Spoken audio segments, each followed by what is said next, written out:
Hello guys, जय माताजी, जय बाबारी। आज અમે આવી ગયા છે રાયડામાં પાળીએ ભાગેલા હમા કરવા, કારણ કે કાલે ની પ્રમદાળે અમે ખરપ્યું હતું એટલે પાળીએ હમા કરવા બરાબર. હું તમને બતાવું અમે કેટલું હમું કર્યું. તો આ હમું કરેલું છે. અમારું રાયડું કાફી મોટું થઈ ગયું છે.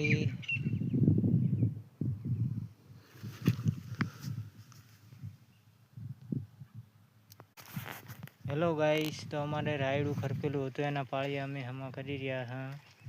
ને હવે ખરપેલી પડી છે તમાકુ, તો તમને દેખાય છે. તમે જુઓ તમાકુમાં ફળ કેટલું છે. તો તમને એમ લાગશે કે ઓહો, આ ભાઈએ તમાકુ તો વાવી છે પણ ખોળ તો ખૂબ થઈ ગયું છે. પણ અમે તમાકુની ચેવી બનાવો છે એ તમને આગળના વિડીયોમાં બતાવશું. ત્યાં સુધી બના રહો. ત્યાં સુધી અમે બધી કમ્પ્લીટ બનાવી, કમ્પ્લીટ ખોળબોળ કાપી, કમ્પ્લીટ સારી વ્યવસ્થિત બનાવીને પછી અમે વિડીયો બનાવીશું. ત્યાં સુધી બીજા વિડીયો આવશે અમારા, ત્યાં સુધી તમે જોતા રહો.